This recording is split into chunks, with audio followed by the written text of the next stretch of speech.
So this is an updated version for you guys of how I think September 13th is going to play out between Canelo versus Crawford. Picks, predictions, breakdowns. But before we get into that, let's not forget about our 1,000 subscriber giveaway. I did a video on that, a past video if you guys want to go check that out. But like I said, a newer, updated version for you guys.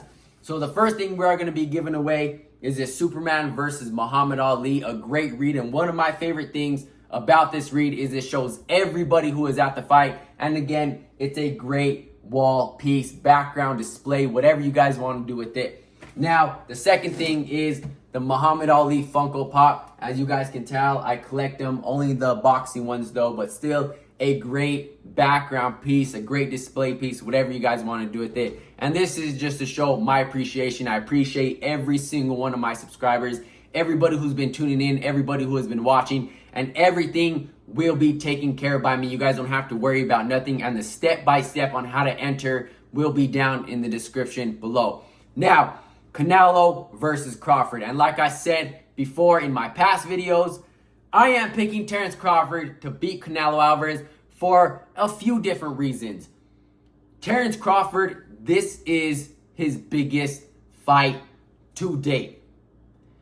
The biggest fight Crawford has ever had in his career, and he's still chasing greatness. As of right now, Canelo is chasing the money, and his opponent selection has been poor.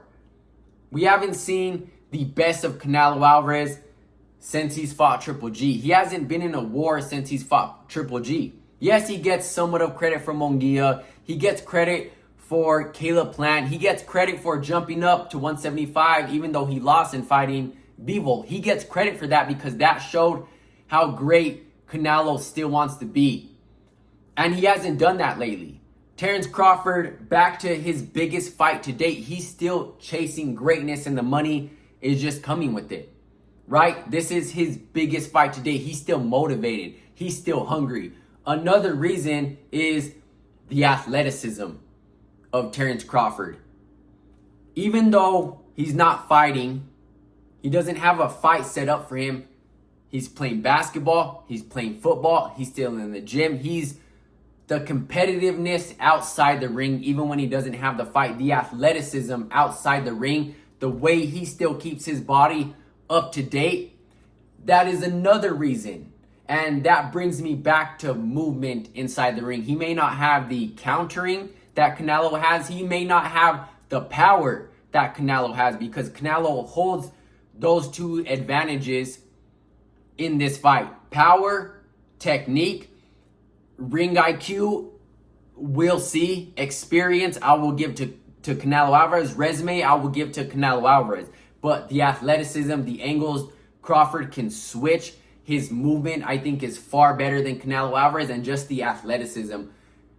Terence Crawford, as an athlete, Terence Crawford, his athleticism is far, far better than Canelo Alvarez. His movement is far, far better. Like I said, he can switch.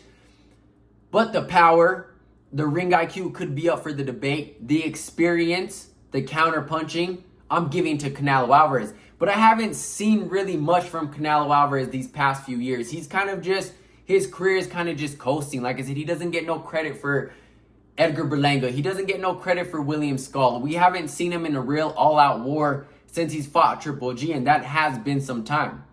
And it seems like Canelo has been coasting, and even though he lost to Dimitri Bivol, I still gave him credit for that because he tried to be great. That's the Canelo who he once was in his heydays. And yes, he's only 34 years of age, but the competition has not been great. And I feel like his body is not up to date. And obviously Canelo's not in his prime, but he hasn't been tested since Triple G.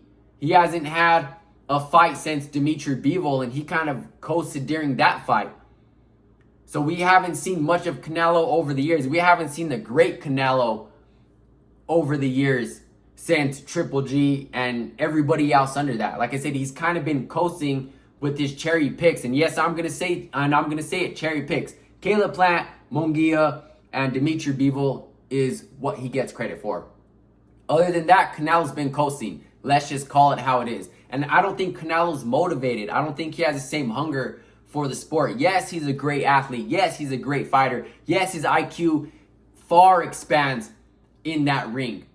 And as far as Terence Crawford goes, his biggest fight to date, he still feels like he needs to prove something in this game, in this boxing game. And if Crawford beats Canelo Alvarez, becomes 3-time undisputed, Crawford will go down as one of the best fighters in history. And let's make something clear. Crawford's not knocking out Canelo. Crawford's not hurting Canelo, even with the size that Terence Crawford is putting on. Regardless, he still needed to put on size, jumping up to 168. And I believe he's doing that to absorb the power of Canelo Alvarez, because we all know the power of Canelo Alvarez. If anybody's going to knock someone out in this fight, it's going to be Canelo Alvarez. It's not going to be Terence Crawford. So we're definitely playing both sides here. We're not favoring Crawford. If there's going to be a knockout, it's coming from Canelo's side. But obviously he's getting beefy, he's getting bulky. He needed to gain weight regardless for this fight to absorb the power of Canelo Alvarez, especially when Canelo's hitting those arms and tries to wear down your body as he does.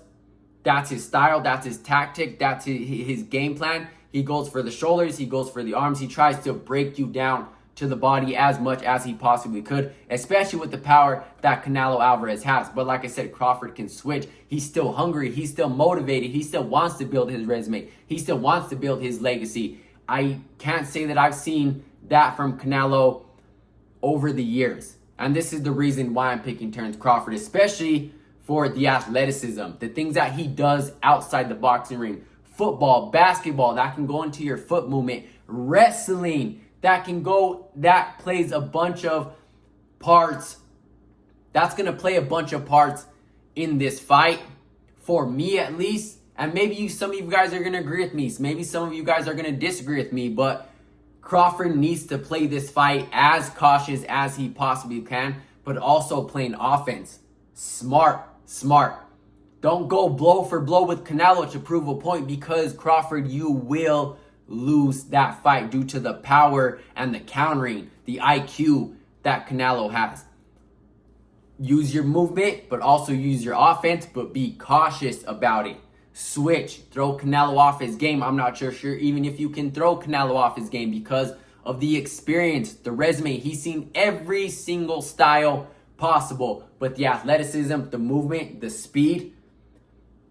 Crawford has ring IQ himself. I think it's going to be competitive. I think it's going to go all 12 rounds. If there is going to be a knockout, it's definitely not coming from Crawford's side. So let's stop that shit here and now. It's going to come from Canelo Alvarez's side. But I am picking Terence Crawford to win this fight on the scorecards. So let me know what you guys think about this. Like I said, I'm not taking anything away from Canelo Alvarez, one of the best fighters to come out of Mexico, if not the best fighter. He has a resume, he has the skills, he has the IQ, he has the experience. I get it, but the motivation, he's not hungry for the sport anymore, and I haven't seen that much from Canelo Alvarez, especially not giving David Benavidez his shot. Something of the passing of the torch to another Mexican fighter. I feel like Canelo just didn't want to hand that over, in my personal opinion. Even if he lost, I still would have respected Canelo for fighting the best that division had to offer, aka 168. Like I said, I give Canelo props for jumping up to 175 and fighting Bivol, even though he lost, because that showed how great Canelo wanted to be. I don't care about losses. As long as you challenge yourself, as long as you go in there and fight that division has to offer, whatever division you're in. I've always respected Canelo's career, one of the best fighters come out of Mexico, one of the best Mexican fighters of all time, if not the best. But I am picking Terence Crawford to win this fight. Let me know what you guys think about this. Let me know your guys' picks, predictions, and I'll catch you guys in the next one. I'm out.